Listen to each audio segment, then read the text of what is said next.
I made a joke about sleeping with his best friend. Now Ryan is filing for divorce and using it as proof. It started out as a careless, sarcastic remark. One of those moments when frustration takes over, and you say something you don't mean just to get a reaction. I never intended it to be taken seriously. Not for a second. But sometimes, one thoughtless comment can unravel everything you thought was unbreakable. Ryan and I had been married for 5 years.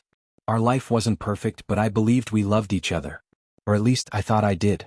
Lately, tension had been simmering under the surface. Arguments over trivial things had become routine, and I often felt invisible, as if my presence went unnoticed. Adam, Ryan's best friend since college, was always around. They shared a bond built on inside jokes, late-night talks, and years of unshakable trust. During our rough patches, Adam's presence was constant. He'd make me laugh, distract me from Ryan's cold distance, and for brief moments I felt seen again. I liked that attention, not in a romantic way, but because it reminded me someone noticed me.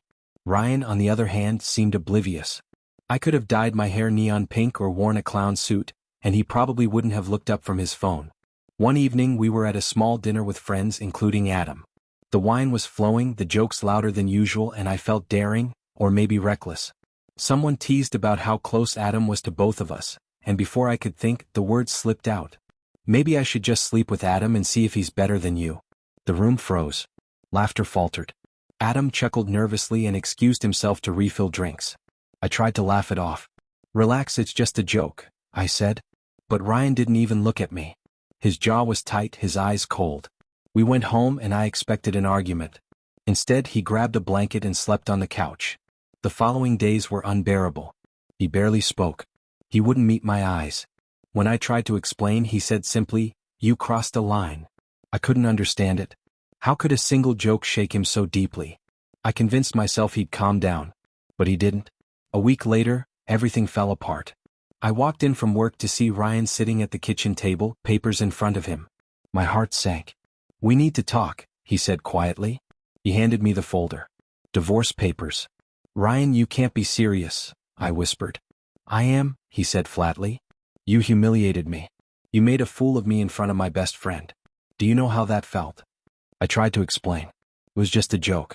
I was frustrated. I didn't mean it. But he wouldn't listen. His mind was made up. "It's not just the joke," he said. "It's everything.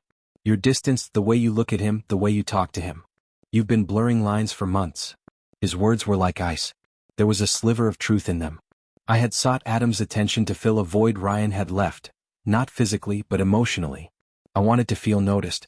But I hadn't crossed the line, or had I, in perception? Ryan didn't need proof beyond my words. Our friends had heard the joke, whispered about it, laughed, speculated. Adam stopped coming around. He didn't answer my calls. He vanished, unwilling to get caught in the middle. The silence from both men crushed me.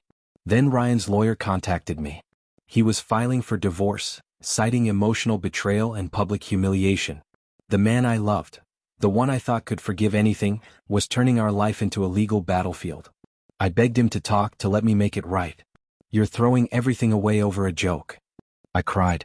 "You threw it away when you made me the punchline," he said, his voice steady, cold, final. That's when I realized, it wasn't about the joke. It was about the months of distance, resentment, and unspoken anger. It was about what I had ignored, what I had hidden behind sarcasm and frustration. My carelessness, not betrayal, had destroyed us. The divorce went faster than I expected. He moved out, stopped answering messages, disappeared from my life.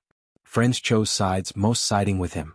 I became the unfaithful wife in everyone's eyes, even though I had never acted on a word I'd said in jest. Perception became reality. Months later, I live alone. I still have the same table where the joke landed, the same empty couch he once occupied. Every time I see them, I hear that night replayed, the laughter, the wine, the words I can never take back. I joked about sleeping with his best friend. But really, I was just desperate for my husband to see me, to care. I thought jealousy would make him love me more. Instead, it made him leave. Sometimes love doesn't end with betrayal. Sometimes it ends with carelessness. And mine ended with a joke that was never meant to be funny.